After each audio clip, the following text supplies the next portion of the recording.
all for coming to share in our celebration tonight. When I found out that I was nominated by my class to write the speech for graduation, a couple of things came to mind. First, I am honored that they would choose me to do this, and second, I must try to capture what this meant to all of us, and that is going to be hard. So I started to jot down a few key points to sum up this journey, and the first one was, thank God this is over.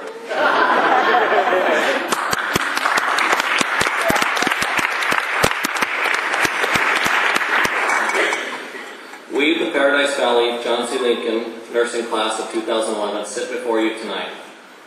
We are made up of dedicated individuals who have put ourselves on a path towards nursing, despite the uncertainty and changes we saw coming in the healthcare industry. We decided to pursue a career in nursing regardless of this uncertainty and set out about this journey with our eyes wide open. Who is the class of 2011? Many of us have come from different careers. Many of us are parents and spouses. Some of us play active roles in our communities as leader. Some have been working on this for many years. For some of this, it will be a first career, for some a second or a third. All of us have made great sacrifice to be on the stage before you. During this process, some have had to overcome obstacles and barriers like loss of loved ones, loss of relationships, divorce, loss of income, home foreclosure, business failure, and life-threatening illness to our loved ones or even ourselves. It is no surprise that these challenges at times left us less than cheerful with each other, our families, or friends. But despite these struggles, we have triumphed. As a soldier would say, it builds character. So with that said, we sit here before you, ready to enter the world of nursing, armed with a strong education, solid nursing value system, and personal dedication to be the very best at what we will do. We intend to make our families, our instructors, the community, and employers proud beyond measure. Having overcome the hurdles of checkoffs, clinical rotations, and exam after exam, we face an even greater obstacle, a job market that isn't what it once was. Many people enter nursing school to be in a recession-proof field, only to find that even it can be subject to the woes of this global economy. The thought of there being no job at the end of this long and difficult process causes fear, anxiety, and grief. For some, the echoes of voices that said, "I told you so," haunt our thoughts, causing us to question having made the strong choices we've made.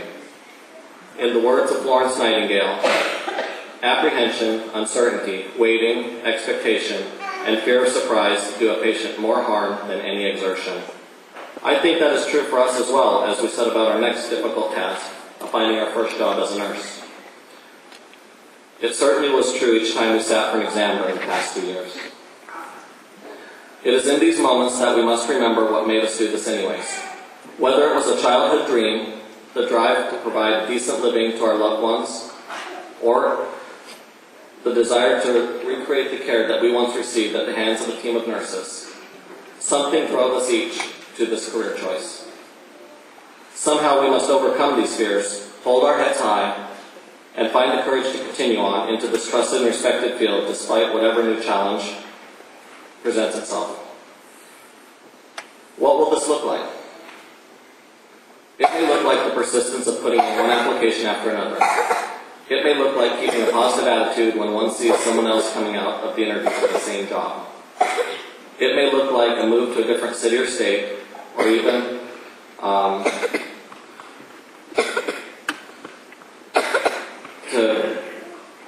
it may even look like a job in an environment that we previously found to be undesirable. It may look like keeping another job until the right one comes along. It may look like hustling to make ends meet. However it may look, keeping a positive attitude and a courageous heart is the key to moving forward in these trying times. To my classmates, I would like to say this. Take inspiration in the faces of your children. Take inspiration in the successes of others. Take inspiration to the stories of those who have come before us and add to it your own story that will inspire a future nursing student to stay in the game and achieve what we have here. Because what we feel at this moment, while we sit in each other's presence, the graduates and the audience, is our reward for all of this hard work and dedication. It is a feeling of triumph and victory that cannot be explained. It can only be felt by those who have achieved it. We have achieved our goal and accomplished what seemed impossible time and again over these past years. Let's take the opportunity given to us by Paradise Valley Community College and John C. Lincoln and run with it. These folks once gazed upon our applications and said, "This one is special." They knew our potential and they know our struggles. To Paradise Valley Community College and John C. Lincoln, we say thank you for giving us this opportunity. May we make you proud. We say thank you to Janice Podwicka, Victoria Voigt, and Jean Dorset for laying our foundations in blocks 1 and 2.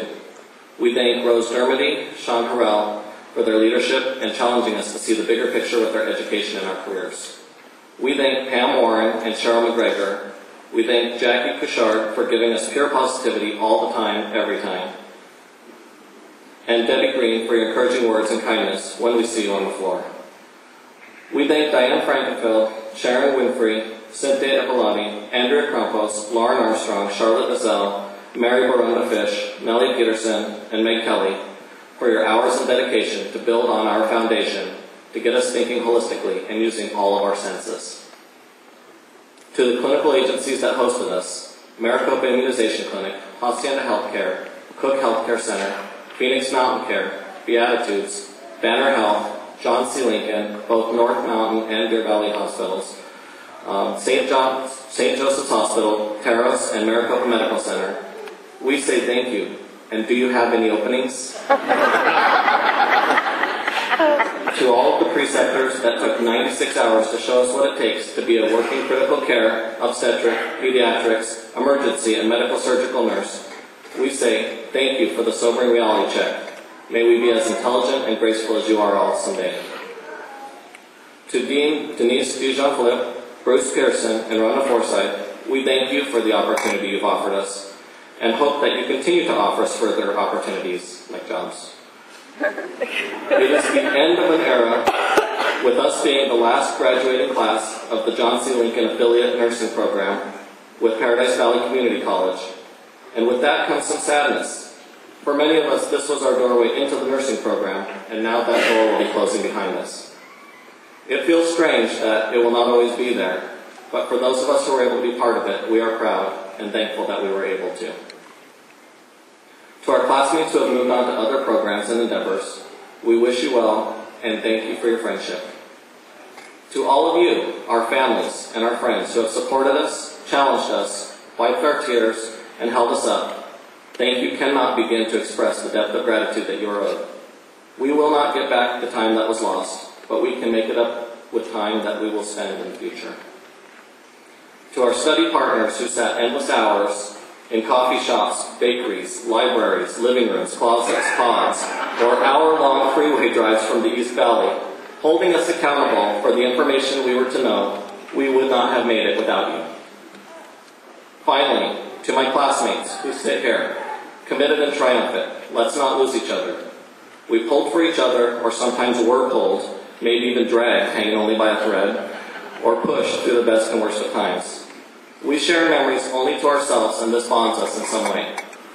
We will not forget the horrible emotions of the first time a score fell short of 76.0, and we were there for each other. We will remember how one of our classmates, a surgery tech, was gigged on sterile procedure on their first checkoff.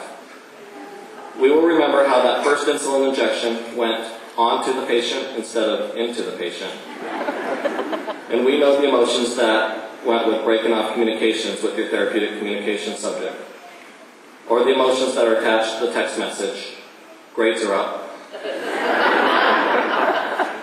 We now know that Nellie really truly does like Caribbean blue, and there is a very distinct difference between centimeter and sonometer. We will not forget the stages of Grief Giraffe, the Lanesta song about hugs and more hugs, nor the phrase, +4 is on the floor. These are all the things that bond us. Only we know what we've been through together. We are bonded and should stay that way. Some of us will stay in contact through social media. Some of us will work together. Some of us will talk on a regular basis. But let's commit to keeping in contact. We have done so much together, and we can do more. The future is ours to take and to give. Thank you.